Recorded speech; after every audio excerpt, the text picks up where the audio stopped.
Chapter 11, Family Dinner Battlefield. A so-called family dinner turned into a battlefield of chaos.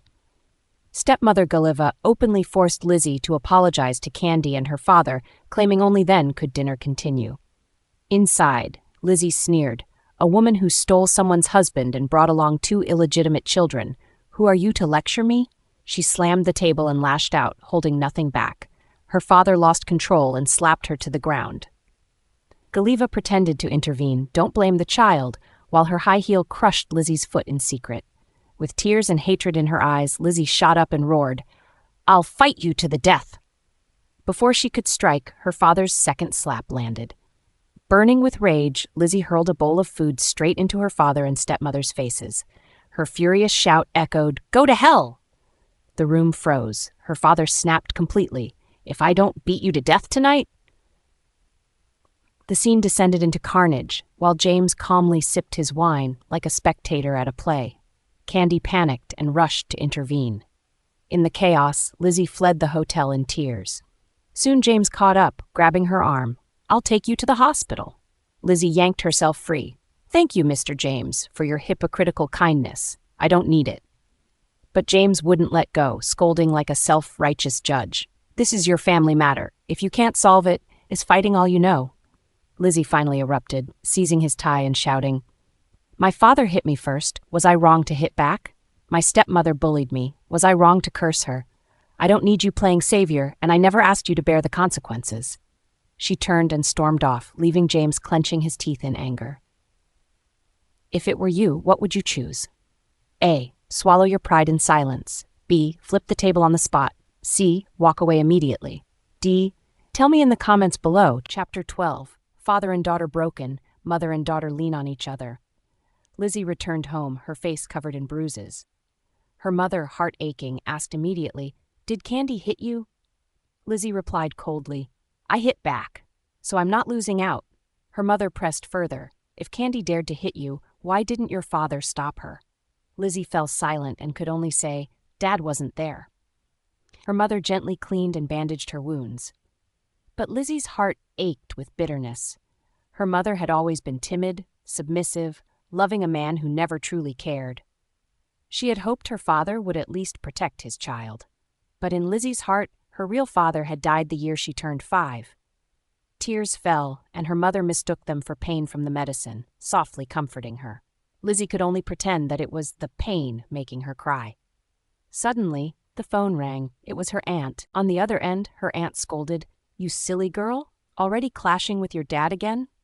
Lizzie replied coldly, "That man hasn't been my father for a long time." Her aunt tried to advise her to be sweet to her father, to secure financial support.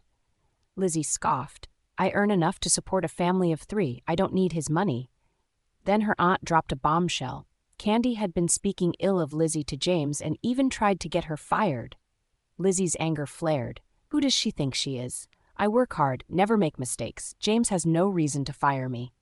Her aunt warned, "Candy likes James, and Galiva is doing everything to push them together. A little whisper in his ear could be dangerous." Lizzie only snorted. Whatever. Let them be. She was confident, trusting her reputation at work, unfazed by a few petty provocations. Question for you. Candy is trying to cause trouble. Will James believe her? Can Lizzie withstand the pressure in the next chapter? What do you think? Chapter 13. Taking the blame, standing strong at work. Lizzie had barely sat down when she was summoned to the CEO's office. James handed her a file, his voice cold. "What are you going to do about this?" The company had just launched a new insurance product. The actuary had signed off, and it only needed final approval to go live. But at the critical moment, the underwriting and claims department objected, claiming the product modeling was flawed and the whole process needed to start over. And the person responsible? Lizzie. This meant the project had completely failed, and she was the one to take the blame. This product had been personally entrusted to her by Mr. Lin, who had always trusted her. Now, with this huge mistake and the actuarial department's reputation at stake, Lizzie could only think, this slap in the face came too fast. Mr. Lin stepped up, taking responsibility and saying the final signature was his. But Lizzie didn't shirk. She admitted her oversight and declared she would take full responsibility. James sneered. Take responsibility. You've wasted the company's time and resources. Can you even afford to? Lizzie's eyes were unwavering. Give me 2 weeks. I promise to redo the entire process and ensure it won't delay the September launch. James was shocked. 2 weeks? An impossible task. He mocked her. Do you think your son Wukong with 3 heads and 6 arms? Lizzie shot back without hesitation. 3 heads and 6 arms belongs to Neja. The room went silent for a moment. In the end, James nodded, dropping his cold order. 15 working days. Put the finalized documents on my desk. Question for you. The back and forth between James and Lizzie, doesn't it feel like a frenemy vibe? Are you shipping this duo? Chapter 14, Do or Die, Midnight Whisper. James's cold words cut through the office. Lizzie, if you can't finish this in 2 weeks, pack your things and leave. Lizzie smiled politely and thanked him, but in her heart she knew the truth. If Mr. Lin weren't present, this man would never have said it so nicely. Stepping out of the office, Mr. Lin frowned, warning her not to be too impulsive. But Lizzie's resolve was unwavering. The mistake is mine, so I'll fix it. Even if I have to work overtime and swallow my pride, I will finish this in 15 days. Mr. Lin smiled and asked if she knew why he was mentoring her. Lizzie joked, of course, because I'm good-looking. He laughed, shaking his head. No, it's because of your drive and stubbornness. You remind me of myself at your age. Those words strengthened her determination even more. Back at her desk, Lizzie threw herself into work, day and night, non-stop. A week passed, and as she stretched and glanced at the time, a pang of fatigue hit her. If this keeps up, I might burn out too soon. She decided to rest early for once. After washing her face, she admired herself in the mirror. My complexion is off, but I'm still beautiful. Then a voice suddenly rang out, the most beautiful flower in Langshang.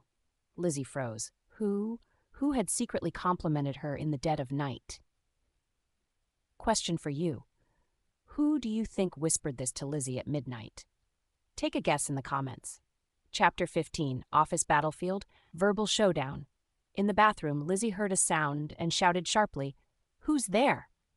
To her surprise, it was James. She exhaled in relief. She had even thought it was a ghost. James, however, coldly teased, "Even ghosts would steer clear of that face of yours. What's there to be afraid of?" Lizzie was stunned by his verbal jab. She ignored him, turning to wash her face and rest. But James found fault again. "Rough skin, and you still smell." Lizzie refused to be intimidated and fired back on the spot. "That's the scent of a young lady. Your nose is the problem." James said coldly, "This isn't a shelter. Go home, shower, and stop looking so haggard." Lizzie retorted angrily, "If I hadn't been working overtime at the office, would I have to pack up and leave after 15 days?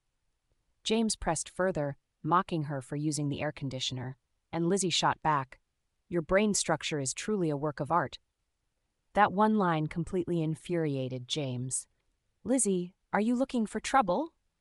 Fast forward to the next night. The office was empty. Lizzie was still at her desk, working hard, yawning, and muttering, "Yesterday I scolded Zhuang, and he didn't come to pick a fight today. Just as expected, he deserved it." Just as she spoke, a voice behind her said, "Hmm." She turned sharply, and it was James again. Lizzie awkwardly greeted him. James walked closer and casually dropped a key. "Go shower in my office. Stop stinking up the company." Lizzie froze. What? What was going on? Question for you. Do you think James handing her the key is considerate, or does he have another motive?